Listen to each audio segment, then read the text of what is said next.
Continuing the conversation on this issue of life, Mary Szoch, FRC's director of the Center for Human Dignity, joins me now. Mary, welcome back to the program. Thanks so much for having me, Tony. Well, we were talking about Texas and Lubbock in particular being a sanctuary city for the unborn. Go over to a blue state, California, where you have legislators working to make California a sanctuary state for abortion. Yeah, it's very sad. Apparently, the legislators in California haven't recognized the fact that sanctuaries are meant to protect people, and abortion kills people. Now, we're obviously watching the Supreme Court very closely as we're anticipating, a decision and anticipating a favorable decision when it comes to the sanctity of life.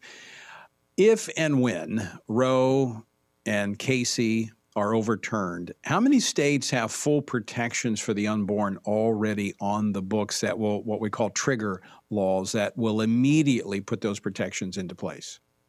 Well, what we have, Tony, is a combination of both trigger laws and pre-Roe bans. So these were states who had laws protecting life in the womb prior to Roe v. Wade overturning those laws. Roe v. Wade actually overturned virtually every law in the country, every state law in the country with regard to abortion. And Ruth Bader Ginsburg even admitted this. But what we see is that if Roe is overturned, we have 21 states poised to defend life beginning at conception. And we'll have to see how those laws are enforced and which will go into effect. But I think that the future looks bright for the unborn.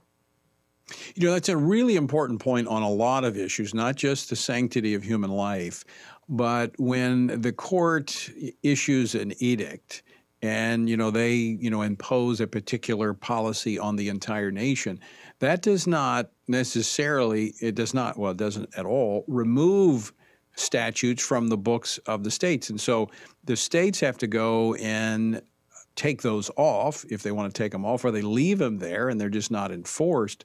So that, as you said, if the court overturns a previous decision that would have undermined state law, that state law could go back into effect. So that's not just on the abortion issue. That's on many issues where states did not proactively move in sync with the court in removing those statutes from the book. So it's a really important point. Now, I know we're just a few weeks into 2022. I mean, we haven't even made it all the way through January yet, but legislatures, this is state legislative season. State legislatures are meeting across the country. Are there any pro-life trends that you see developing in states so far? Well, there certainly are. And we know 2021 was a banner year for the unborn. Guttmacher proclaimed it the worst year yet for abortion rights, which we always know is a good thing because it means more protections for life in the womb. And it looks like 2022 is going to be no different. We have 2 states who have already introduced or carried over from last year abortion ban legislations that would completely ban abortion in their states. We have 2 states who have heartbeat legislation going into effect, with Arizona introducing it and Nebraska introducing it as well. Notably there, Tony, when the state senator in Nebraska introduced the heartbeat legislation, she was really attacked for doing so, with pro-abortion activists threatening her life, threatening her well-being. And these are people who claim to care about women. Really just showing their true colors there. But around America, we're really seeing this pro-life tide that's moving towards protection for the unborn, with several other states enacting Prenda legislation, fetal dignity laws, and protections for life in the womb. This really began back in 2011. Where we saw after the election in 2010, where we had the Tea Party movement and a lot of conservatives were elected, state legislatures then flipped to a lot of Republican control after that. In that election, redistricting came about during that time, and so we had more conservative legislatures, and that's where we began to see this thrust for pro-life legislation.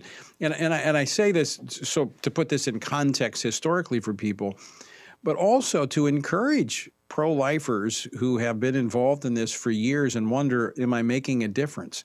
Look, I know the media doesn't want you to know that you're making a difference, but you're making a huge difference. In the last decade, 11 years, we have seen almost 40% of all pro-life legislation that has been adopted since 1973 has been just in the last 10 years. So, I mean, think about that. Almost 50 years is the time frame.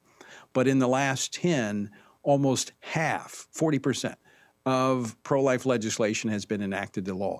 And that's because of elections. It's because you've elected conservative, pro-life candidates to state offices who have been pushing back to the left's overreach on this issue. And Mary, what you're saying is that it doesn't look like that wave is going to end anytime soon. It certainly doesn't, and we can't allow for it to end, because we're fighting for the life of an unborn child. And the folks who have been around since 1973 know this, and they've known it the entire time. It's just that finally we're in a position to have where we have legislators in office who are willing to courageously stand up for the unborn, and we need to continue supporting them to do so. And folks should know, if there isn't a pro-life legislator in your district, you can be that legislator. And I know Family Research Council has the resources to help that happen. Yeah, that's a good solution. If you can't find one, be one. And we need more folks like that. In fact, I have found, Mary, in my time, almost a quarter of a century in politics, that if you're right on the life issue, there's about a 90% chance you're going to be right on all the other issues as well. That's absolutely true. I'd love to say it's a fundamental issue. Everything else springs from the sanctity of human life. It does. It absolutely does. Mary Szoch, thanks so much for joining us today. Always great to talk with you. Doing a good job. Thanks so Great much job. for having me.